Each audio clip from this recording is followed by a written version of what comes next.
The first gunshot tore through the evening air like thunder, sending a flock of startled birds skyward as Lucinda Summers ducked behind the water trough, her heart pounding against her ribs. It wasn't supposed to be this way. All she had done was tell the truth that Mayor Hollister had been embezzling funds meant for the new schoolhouse. Now she was running for her life, banished from the only home she'd ever known, with nothing but the clothes on her back and the bitter taste of injustice on her tongue. Dodge, Nebraska Territory, 1872, was no place for a woman alone, especially not one branded a troublemaker. The setting sun painted the dusty main street in hues of amber and gold as Lucinda gathered her skirts and ran toward the edge of town. Behind her, she could hear the mayor's men shouting, their boots pounding against the hard-packed earth. "There she goes. Don't let her get away."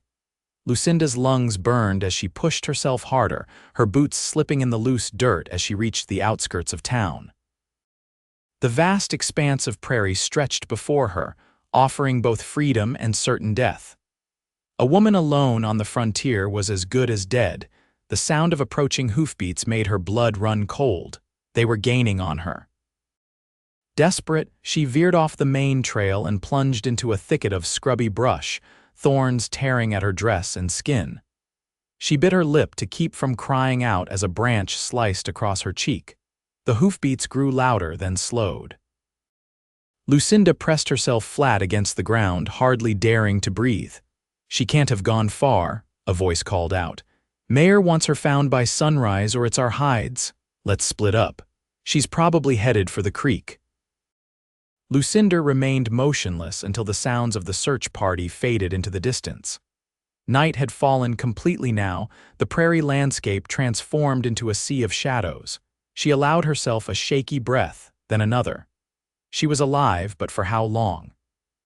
She had no food, no water, no shelter, and nowhere to go. A rustle in the brush behind her made her freeze.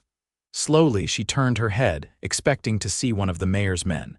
Instead, she found herself looking up at a tall figure on horseback, silhouetted against the star-filled sky. "Madam," a deep voice rumbled, "you appear to be in some trouble." Lucinda scrambled to her feet, ready to run again, but her legs betrayed her. After hours of fear and exertion, they simply gave out and she stumbled. The stranger dismounted in one fluid motion, catching her before she hit the ground.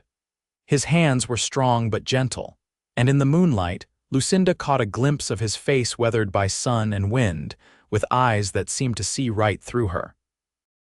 "I'm Quentin Parker," he said, his voice quiet but clear in the still night air, "and I reckon you need help."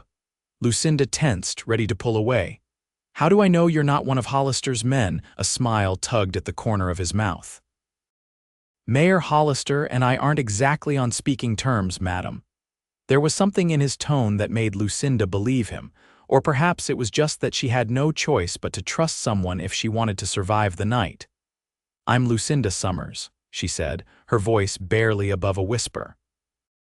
"And I've been banished from Dodge for telling the truth." Quentin's expression didn't change, but something flickered in his eyes. "Truth's a rare commodity in these parts," he said, "and often comes at a high price." He glanced over his shoulder in the direction of town. "Those men will be back with more horses and lanterns. We need to move." He helped her onto his horse, a magnificent chestnut stallion, then swung up behind her. Lucinda stiffened at the unfamiliar closeness, but as Quentin guided his horse deeper into the prairie, away from the searching men, she found herself leaning back against his solid warmth. "Where are we going?" she asked. "I've got a small ranch about 10 miles north of here," Quentin replied. "It's not much, but it's safe." They rode in silence for what seemed like hours, the rhythm of the horse's hooves and Quentin's steady breathing lulling Lucinda into an exhausted daze. When they finally stopped, she blinked in confusion at the small cabin that had materialized out of the darkness. "Home sweet home," Quentin said, dismounting and reaching up to help her down. "It's not much, but it keeps the rain out and the warmth in." Inside, the cabin was simple but clean. A stone fireplace dominated one wall, A rough-hewn table and chairs occupied the center of the room, and a narrow bed stood in the corner. Quentin lit a lantern, casting a warm glow over the sparse furnishings. "You can take the bed," he said, moving to stoke the embers in the fireplace. "I'll sleep by the fire." Lucinda stood awkwardly by the door, suddenly aware of her torn dress and disheveled appearance. "Why are you helping me?" she asked. Quentin turned to face her, his expression serious. "Let's just say I know what it's like to stand up for what's right and pay the price." He didn't elaborate, and Lucinda was too tired to press for more. She sank gratefully onto the edge of the bed, removing her boots with trembling fingers. Questions could wait until morning. As dawn broke over the prairie, Lucinda woke to the smell of coffee and the sound of quiet movement. For a moment, she was disoriented. The unfamiliar surroundings jarring after years of waking in the same room above the general store where she had worked since her parents died of fever 5 years ago. Quentin was at the stove, his back to her, broad shoulders moving as he stirred something in a cast iron skillet. He must have sensed her watching, for he turned, a tentative smile on his face. "Good morning," he said. "Thought you might be hungry." Lucinda sat up, smoothing her rumpled dress self-consciously. "Thank you for everything," Quentin nodded, setting a plate of eggs and salt pork before her. "You're welcome to stay as long as you need," he said. "But I reckon you should know that Hollister's not likely to let this go." "He's a powerful man with a long reach." Lucinda picked up the fork, her appetite warring with her anxiety. "I didn't think he would react this way. I just couldn't stand by while he stole from children." Quentin sat across from her, his own plate untouched. What exactly happened? Between bites, Lucinda told him how, as the bookkeeper at the general store, she had noticed discrepancies in the town's accounts. Money meant for the new schoolhouse was being diverted elsewhere, and all signs pointed to Mayor Hollister. When she had confronted him with her evidence, he had turned the town against her, accusing her of trying to embezzle the funds herself. "I thought people would listen," she said, her voice cracking. "I thought the truth would matter." "Truth always matters," Quentin said quietly. "But sometimes people don't want to hear it, especially when it comes from a woman." Lucinda looked up sharply. "Is that what you think too?" Quentin shook his head, his eyes meeting hers steadily. "No, madam, I think your honesty is rare and valuable. Like a crown jewel in a world of glass trinkets." Something warm unfurled in Lucinda's chest at his words. For the first time since the nightmare began, she felt a glimmer of hope. Over the next few days, Lucinda settled into a routine at the Parker Ranch. It was hard work, but there was a peace to it that she hadn't experienced in town. Quentin was often out tending to his small herd of cattle, but when he returned, they would share meals and talk late into the evening. She learned that he had come west after the war, looking to start fresh away from the bitter memories of bloodshed. He had built his ranch from nothing, working every inch of the land with his own hands. And though he was respected by his neighbors, he kept mostly to himself. "People around here think I'm a bit odd," he admitted one evening as they sat on the porch watching the sunset. "A man my age should have a wife and children by now." "Why don't you?" Lucinda asked, then immediately regretted her boldness. "I'm sorry, that's none of my business." Quentin smiled, the expression softening his usually serious features. "It's a fair question. Truth is, I haven't found someone who values honesty as much as I do." He looked at her, his gaze thoughtful. "Until now, perhaps." Lucinda felt a blush rising to her cheeks and turned away, focusing on the horizon where the last rays of sunlight painted the clouds in brilliant pink and gold. The peaceful interlude couldn't last, however. A week after Lucinda's arrival, Quentin rode in from checking his fence line, his expression grim. "Hollister's men are asking about you at the neighboring ranches," he said as he unsaddled his horse. "They're offering a reward for information on your whereabouts." Lucinda's heart sank. "I never meant to bring trouble to your door." "The trouble isn't you," Quentin said firmly. "It's Hollister and his kind who think they can bend the rules to suit themselves." That night, as they ate supper, Quentin seemed deep in thought. Finally, he set down his fork and looked at Lucinda. "I've been thinking," he said. "There might be a way to clear your name and expose Hollister at the same time." Lucinda leaned forward, hope kindling in her chest. "How?" "The territorial judge is making his circuit. He'll be in Dodge in 3 days' time. If we could get your evidence to him, he might be willing to investigate." "But I don't have the ledgers anymore," Lucinda said, despair threatening to overwhelm her again. "Hollister confiscated everything when he accused me." Quentin's eyes held a glint of determination. "Then we'll have to get them back." The plan they formulated was dangerous but simple. Quentin would ride into town under the pretense of selling cattle, while Lucinda would wait outside of town. After dark, she would sneak into the mayor's office through a back window that Quentin had discovered was usually left unlatched. If she could find the ledgers, they would have the evidence they needed. The night before they were to put their plan into action, neither could sleep. They sat by the fire, the weight of what they were about to do hanging heavy between them. "You don't have to do this," Lucinda said, breaking the silence. "This isn't your fight."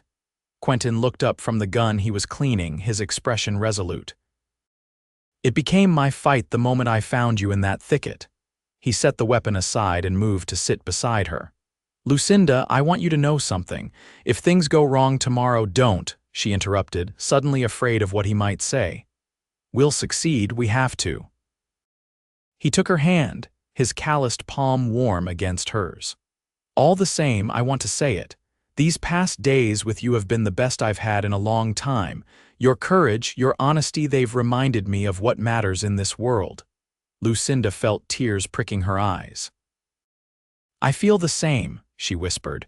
For a moment they sat in silence, the weight of unspoken feelings between them. Then, almost as if drawn by an invisible thread, they leaned toward each other. Quentin's lips met hers in a gentle kiss that conveyed more than words ever could. When they pulled apart, Lucinda saw her own emotions reflected in Quentin's eyes: hope, fear, and something deeper that neither was ready to name.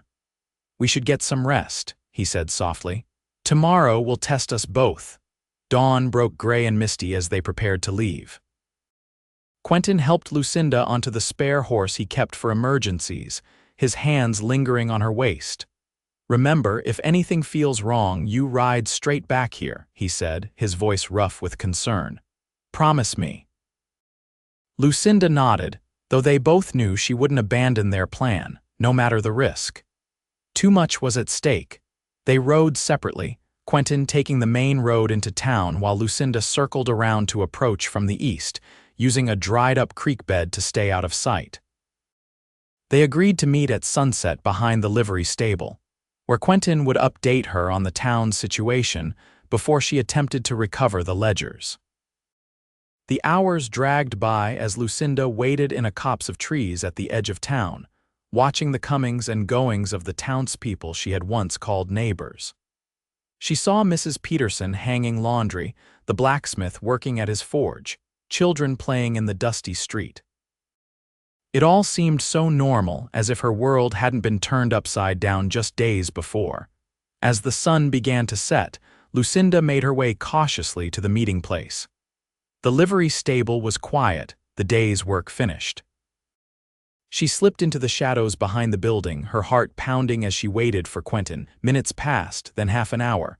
Concern gnawed at her. Had something gone wrong? Was he caught? Just as she was about to risk venturing out to look for him, she heard footsteps approaching. "Quentin." She whispered. "It's me," came his familiar voice, and relief washed over her. He appeared out of the darkness, his expression tense. "We have a problem. Hollister has men watching his office, and he's keeping the ledgers in a safe in his house now." Lucinda's heart sank. "Then it's over." "We can't break into his house." Quentin took her hands in his. "Not necessarily. There's a gathering at the saloon tonight to welcome the judge. Everyone will be there, including Hollister." Hope flared again. "So his house will be empty, for a few hours at least," Quentin confirmed. "But it's a bigger risk than we planned." Lucinda squared her shoulders. "I'm willing to take it, are you?" In answer, Quentin pulled her close, his arms strong around her. "Together," he said against her hair. As night fell completely, They made their way through the back alleys of Dodge toward Mayor Hollister's imposing two-story house at the north end of town.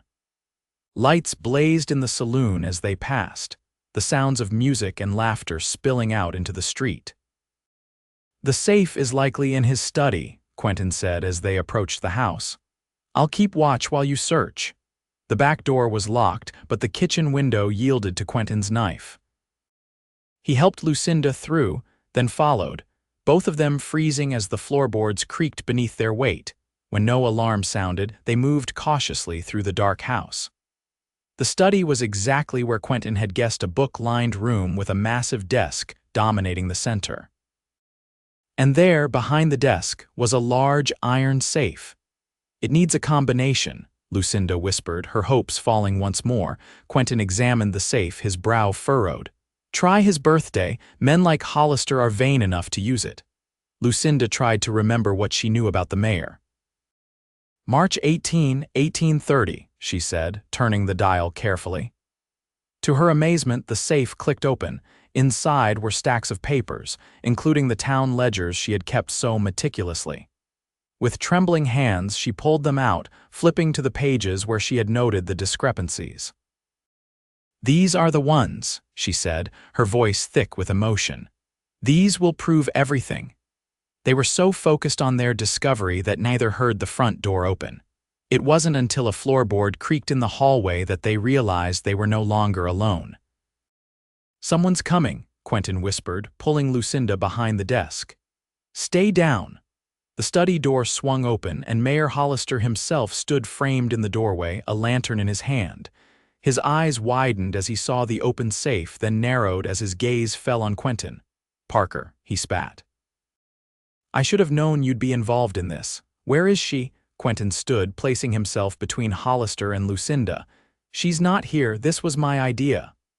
"Liar," Hollister snarled, drawing a pistol from his coat. "She's turned you against me just like she tried to turn the town." "Well, it won't work. I've worked too hard building Dodge to let some woman ruin it all." Lucinda couldn't let Quentin face this alone. She rose from behind the desk, the ledgers clutched to her chest. "It's not me who's ruining Dodge, Mayor. It's you, stealing from children to line your own pockets." Hollister's face contorted with rage. "You little—" He leveled the pistol at her. What happened next seemed to unfold in slow motion. Quentin lunged forward as Hollister's finger tightened on the trigger. The gun went off with a deafening crack, and Quentin staggered back, clutching his shoulder. "Quentin!" Lucinda screamed, rushing to his side. Heavy footsteps pounded in the hallway, and suddenly the room was filled with men, including a distinguished-looking gentleman in a black suit whom Lucinda recognized as Judge Williams. "What in God's name is going on here?" The judge demanded, taking in the scene before him. "Attempted theft and trespassing," Hollister said quickly, lowering his gun. "These two broke into my home." "That's not true," Lucinda said, her voice strong despite her fear. "We came for evidence of the mayor's embezzlement." She held out the ledgers. "It's all here, Your Honor, every cent he stole from the schoolhouse fund." The judge took the ledgers, his expression grave as he flipped through them. "These are serious allegations, Mayor Hollister." "They're lies," Hollister insisted, but there was a note of desperation in his voice now. "She's manipulating those numbers to frame me." "Then you won't mind if I have an independent accountant from the territorial office examine them?" the judge asked mildly. Hollister's face went pale. I demand these trespassers be arrested immediately." But the judge was already examining the entries Lucinda had flagged. "These discrepancies are quite clear, even to my untrained eye." He looked up, his gaze hard. "Mayor Hollister, I believe you have some explaining to do." While the judge and his deputies dealt with a protesting Hollister, Lucinda tended to Quentin's wound. The bullet had grazed his shoulder, painful but not life-threatening. "That was a foolish thing to do," she chided as she bandaged him with strips torn from her petticoat. "He could have killed you." Quentin smiled through his pain. Worth it to see the look on his face when the judge took those ledgers. As dawn broke over Dodge, the town buzzed with the news. Mayor Hollister was under arrest. The missing funds had been discovered in a hidden compartment in his safe, and Lucinda Summers had been completely exonerated. The judge himself apologized to Lucinda for her ordeal. "The territory owes you a debt of gratitude, Miss Summers," he said.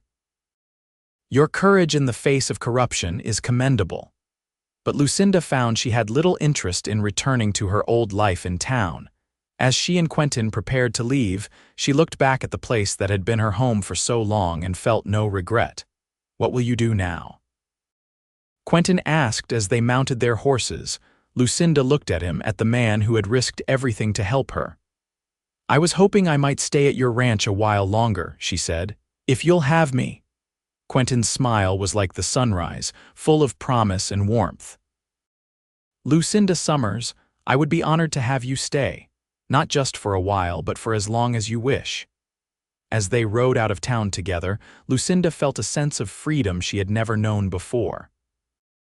The truth had indeed come at a high price, but it had also brought her something precious: a man who valued her honesty above all else, and a chance at a new life built on that foundation.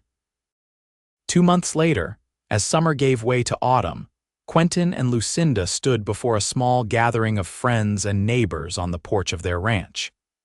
The judge who had cleared Lucinda's name had returned to perform a different sort of justice, joining them in marriage. "I, Quentin Parker, take you, Lucinda Summers, to be my lawfully wedded wife," he said, his voice steady and sure. "I promise to cherish your honesty, to protect your spirit, and to love you all the days of my life." Lucinda's eyes shimmered with tears as she repeated her own vows. When the judge pronounced them husband and wife, Quentin gathered her in his arms, his kiss a seal on their promise to each other.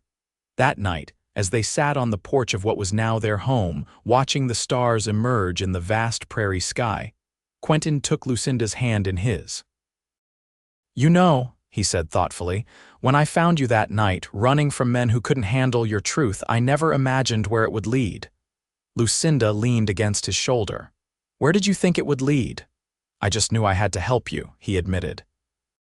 "But somewhere along the way, I realized that your honesty wasn't just something to defend, it was something to treasure, like a crown jewel." Lucinda smiled at the memory of his words from that first morning. "Your honesty is my crown," she murmured. Quentin nodded, pulling her closer. "And yours is mine. In a world full of lies and half-truths, what we have is rare and precious." As the years passed, the Parker Ranch flourished under their joint care. Quentin's cattle business expanded, and Lucinda put her bookkeeping skills to good use, managing their growing enterprise.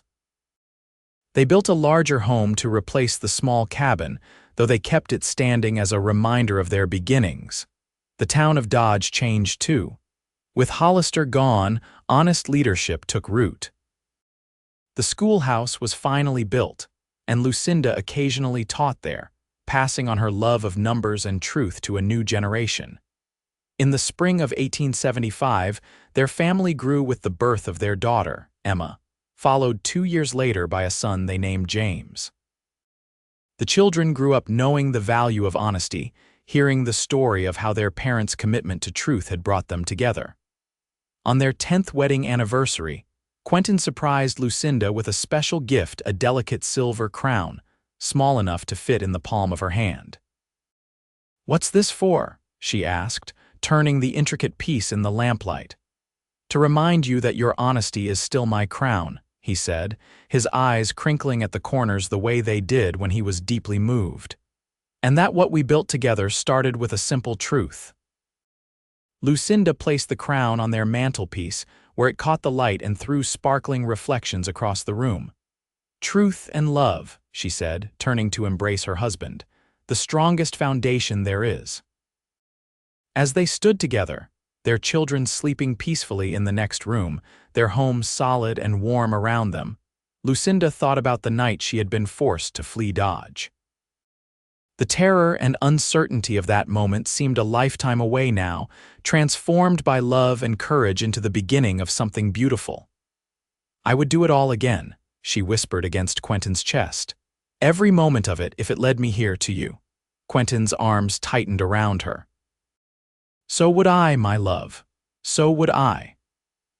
And as the prairie wind sang around their home, carrying the scent of sage and promises kept, they knew that the truth that had once banished her had ultimately set them both free.